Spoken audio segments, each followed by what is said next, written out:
Yo, est-ce qu'on m'entend là? Est-ce qu'on m'entend? Ouais, je pense qu'on m'entend là. Ok. Cette vidéo elle est un peu différente des autres. Parce qu'elle n'est pas du tout préparée. En fait, je voulais parler d'une révélation que j'ai eue récemment. Plus précisément, hier, j'ai eu cette révélation. En fait, j'ai réalisé que je voulais devenir youtubeur. Et que je pensais que YouTube était ma passion. Alors qu'en fait, ce n'était même pas un hobby de base. En fait, je vais donner un contexte. Ça fait à peu près maintenant 10 ans que j'ai envie de devenir une personnalité sur Internet, de vivre d'un métier d'Internet, sur les réseaux sociaux. Avant, je voulais devenir streamer, puis maintenant, je veux devenir youtubeur. J'ai eu ce rêve, et j'ai toujours ce rêve, de pouvoir vivre de YouTube, parce que cette plateforme me donne la liberté de parler de ce que je veux. Ça me permet aussi de potentiellement devenir riche, et de rencontrer des gens qui me ressemblent. Parce que c'est ça, en fait, ça sert à ça de base, les réseaux sociaux. Ça permet de rassembler des personnes qui sont similaires, qui ont des points communs, et tu peux parler de tout et n'importe quoi.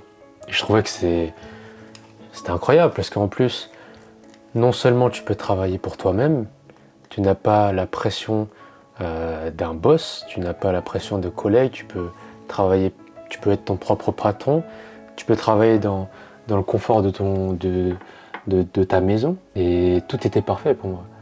Du coup, c'est pour ça que pendant plus de 4-5 ans, j'ai essayé à fond de me lancer sur les réseaux sociaux, sur YouTube, où en faisant des vidéos, où chaque vidéo en fait avait pour but de percer, de faire des vues et monétiser ma chaîne pour potentiellement gagner de l'argent. Mais en fait, j'ai jamais réussi. J'ai tellement essayé que j'ai décidé il y a 2 ans d'arrêter mes études. Je faisais des études en informatique, et juste à la dernière année avant de finir mon master, j'ai arrêté. Parce que je voulais réussir sur YouTube. Parce que je pensais que c'était ma passion. Mais en fait, aujourd'hui, je me rends compte que ce n'était pas ma passion, parce que c'était même pas un hobby de base. Je faisais même pas de vidéos pour le seul but de faire des vidéos. En fait, j'ai compris que j'aimais pas faire les vidéos que je faisais avant. En fait, je n'ai même pas essayé de faire des vidéos juste pour le principe même et l'amour même de créer des vidéos, créer d'un art visuel, juste pour l'activité. En fait, j'ai jamais vraiment fait de vidéos juste pour m'amuser, en fait. J'ai jamais fait ça. En fait, à chaque fois que je faisais des vidéos, j'ai toujours essayé de créer la vidéo parfaite qui serait compatible à l'algorithme de YouTube, qui me permettrait de percer. J'ai toujours essayé de trouver les meilleures idées possibles qui feraient des vues. J'ai essayé de trouver la meilleure narration possible pour créer une histoire captivante. J'ai toujours essayé de trouver un montage rapide, rythmé et intéressant. Mais en fait, j'aimais pas faire ça. C'est pas vraiment la manière que j'aime de montrer une histoire. Ou en tout cas, même si j'aimais faire ça, même si pour toutes les vidéos, j'ai aimé créer la version finale, faire les dernières retouches.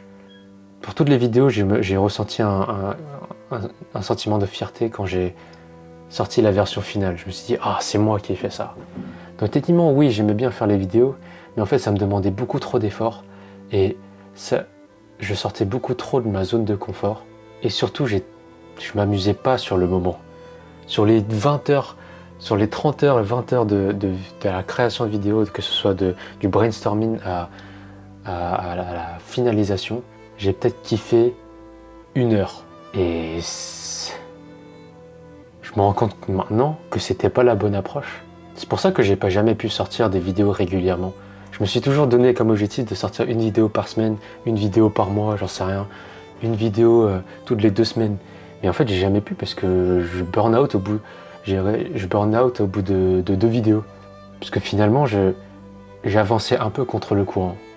Quand je regardais des vidéos pour réussir sur YouTube ou sur un business tout court, souvent j'entendais le conseil d'aimer le process et de ne pas chercher à accomplir un but ou un objectif quelconque.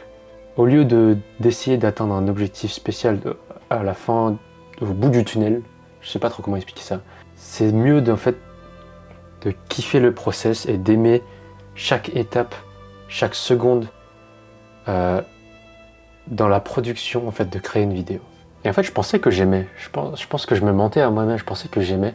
Et je me disais non, en fait c'est dur mais c'est normal, c'est comme ça que ça devrait être. Et techniquement des fois certains hobbies ne sont pas tous forcément marrants, enfin ils sont pas tous forcément tout le temps marrants. Des fois, je sais pas, si t'es un pianiste et que t'aimes bien jouer du piano, si tu veux devenir meilleur, tu vas devoir te pratiquer des exercices qui sont pas très drôles. Mais en fait, la différence entre un pianiste qui joue du piano tout le temps et une personne qui essaie de devenir constamment meilleur en sortant de sa zone de confort, c'est que finalement, le pianiste qui joue H24, en fait, il s'amuse la majorité du temps qu'il joue. Et c'est pour ça qu'il arrivera à devenir meilleur sur le long terme. Alors que l'autre, il va finir par burn-out. Et j'étais l'autre personne. À vouloir créer des vidéos parfaites, des vidéos qui traitent de sujets qui ne m'intéressent pas à 100%. Et c'est pour ça qu'aujourd'hui, je compte changer la manière dont je fais mes vidéos. La manière dont je perçois en fait mon objectif de devenir youtubeur. Aujourd'hui, j'aimerais faire les vidéos que je veux. Aujourd'hui, j'en ai plus rien à foutre. Aujourd'hui, je fais ce que je veux maintenant. Je traite les sujets que j'ai envie de traiter, peu importe si ça fait des vues. Je fais les vidéos de la manière dont je souhaite, peu importe si c'est ennuyeux ou non. Pour moi, ça ne l'est pas. Donc je m'en fiche. Si ça fait une vue, 0 vue ou 100 000 vues, j'en sais rien. Si ça fait 0 vue aujourd'hui ou dans 10 ans, je m'en fiche parce que j'ai sorti la vidéo que moi j'aime. Mon but premier, c'est de kiffer tout ce que je fais. Et si ça fait des vues, bah tant mieux. Si ça me permet de gagner de l'argent, bah tant mieux. C'est pour ça que je dis que j'abandonne mon rêve de devenir youtubeur parce que je ne cherche plus à gagner ma vie sur YouTube. Tout ce que je veux, c'est partager. Partager des vidéos sur des sujets qui m'intéressent.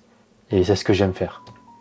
C'est pour ça que cette vidéo, bah, elle est montée ou pas, j'en sais rien. Elle a pas beaucoup de vidéos, elle a pas beaucoup de musique, elle a pas de rythme, elle a pas de storytelling, j'en sais rien. Elle est pas optimisée pour l'algorithme. Mais ouais, ça je m'en fiche. C'est ce qui me plaît.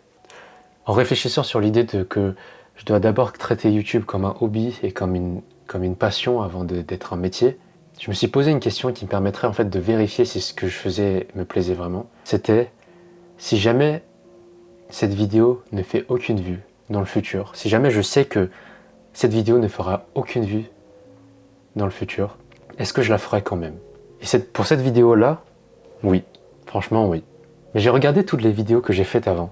Que ce soit mes guides sur Minecraft, sur Path of Exile, sur mes guides sur le développement personnel, ou même mon challenge là de taper 100 mots par minute sur le clavier.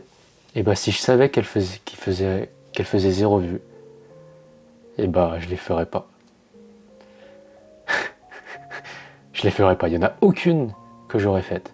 Et ça, c'est assez grave. D'ailleurs, je pense que c'est pour ça que c'est l'une des plus grandes raisons pourquoi certains youtubeurs abandonnent. Certains aspirants youtubeurs n'arrivent même pas à sortir des vidéos. C'est parce qu'ils essayent d'adapter leur personne, d'adapter leur contenu pour réussir sur YouTube. C'est parce qu'ils essayent de performer sur YouTube alors qu'ils